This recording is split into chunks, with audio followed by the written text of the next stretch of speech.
The next example is somewhat similar, but also it's different. It's about an employer that runs drug tests on employees.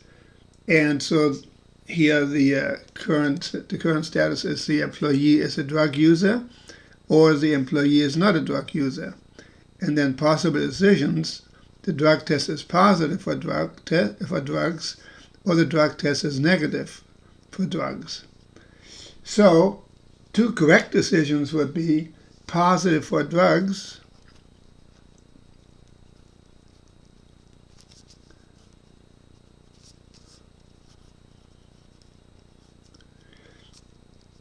when the employee is a drug user.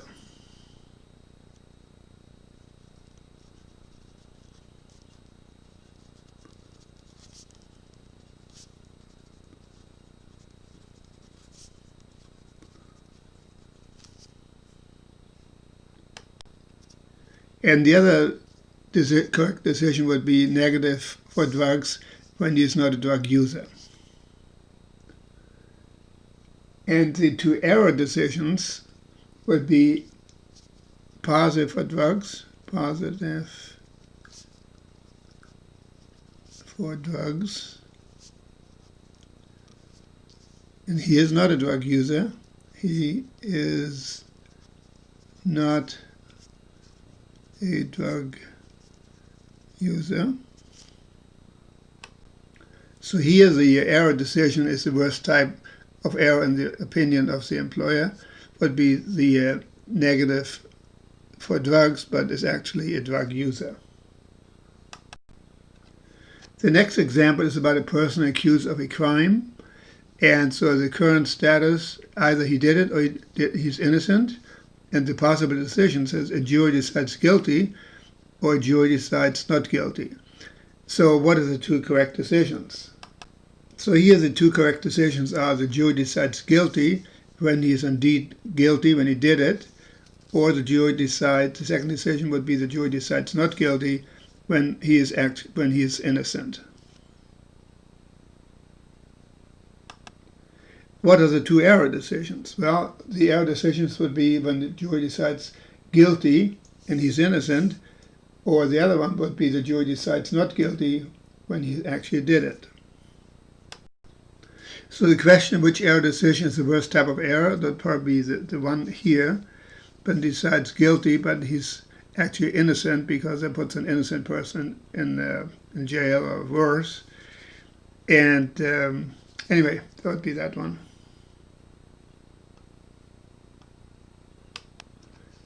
Now we're going to apply the same kind of thinking as we did in the last three examples to the hypothesis tests. And so the current status is the null hypothesis is true or the null hypothesis is false. And then you decide to reject the null hypothesis or you fail to reject the null hypothesis. So what are the two correct decisions? So the two correct decisions here are: reject the null hypothesis when the null hypothesis is false, and to fail to reject the null hypothesis when the null hypothesis is true. And what are the two error decisions? So the error decisions would be rejecting H naught when H naught is true, and that's called a type 1 error. Type 1 error. The other error decision would be to fail to reject H naught when H naught is false. That's called a type 2 error. So let's rephrase the type 1 and type 2 error. A type 1 error is contradicting the null hypothesis when the null hypothesis is actually true. And then type 2 error, leaving the null hypothesis unchallenged when the null hypothesis is actually false. So in hypothesis testing, the type 1 error is the error that is considered the worst type of error. So it is the probability of a type 1 error, of a type is Roman 1 error,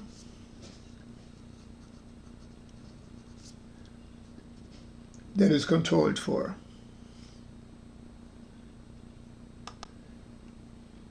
Next, let's talk about the level of significance. So in hypothesis testing, alpha is the probability of making a type 1 error.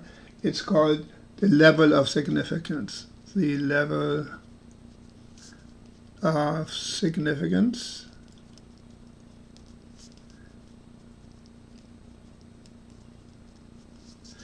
And is set by the researcher before the data is collected.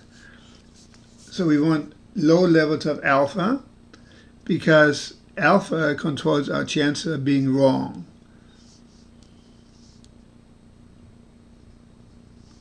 So the lower the alpha level, the lower the chance of committing a type 1 error.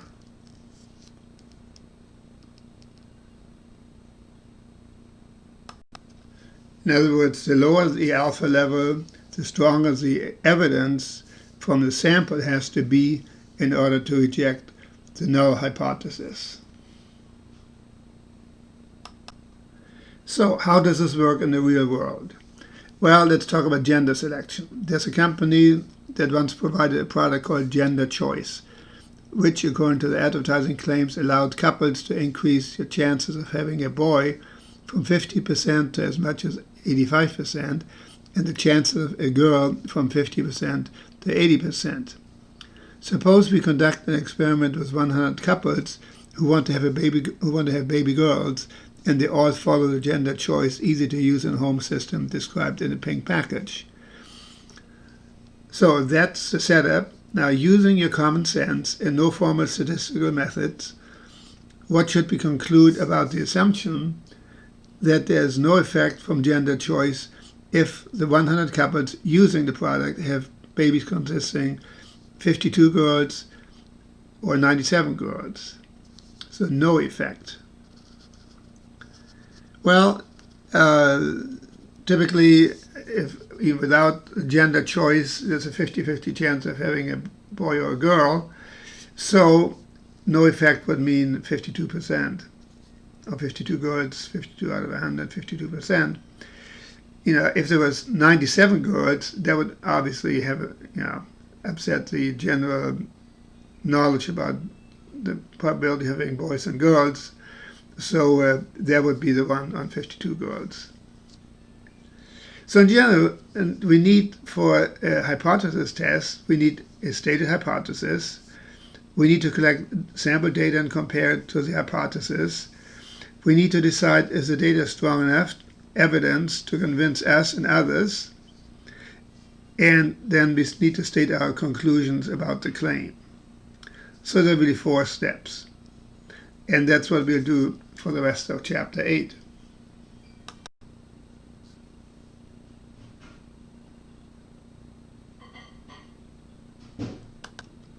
So here are the formal steps for hypothesis testing. First of all, we state the null and alternative hypotheses, H0 and H1.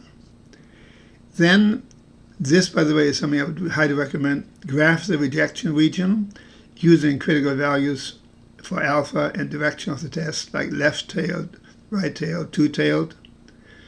And is it a Z critical or a T critical value? And then we compare the test statistics, the Z-score, T-score, when we have a hypothesis about the population proportion, we use a Z-test.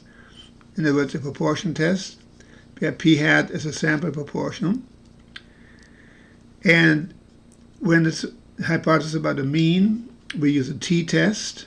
So it's the sample mean minus the population mean divided by S divided by the square root of n, the number of samples.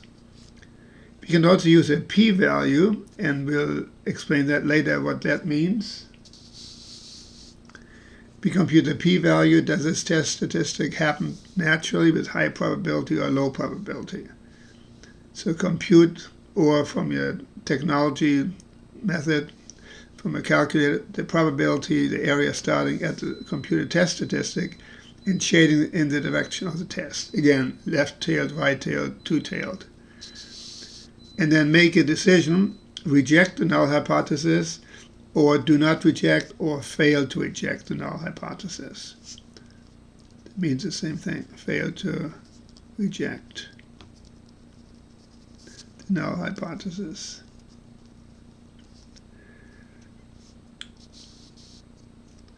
So here we can use a computed test statistic, and that's if it's beyond the critical value in the rejection region, then it means the sample data, there's too many standard deviations away from the value stated in the null hypothesis. So that means we reject the null hypothesis. Otherwise, we do not reject the null hypothesis. And once we use actual numbers in examples, all of this will make a lot more sense. Then if the computed p-value is less than alpha, we reject the null hypothesis. And that means if the null hypothesis was true, the probability of getting a sample is extreme or more extreme than the one we obtained is really, really low. So one way to say this is the alpha is low, the H naught has to go. So otherwise we do not reject the null hypothesis. And then we state the conclusion. With whatever level of significance, level that's given ahead of time, this data set does or does not provide significant evidence to conclude, and then whatever is stated in the alternative hypothesis H1.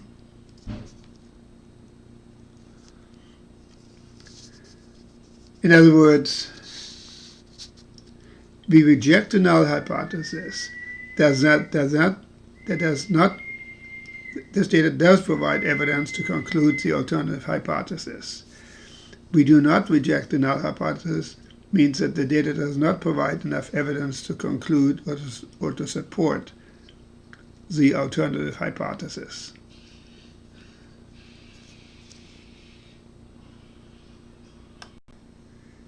This concludes section 8.2.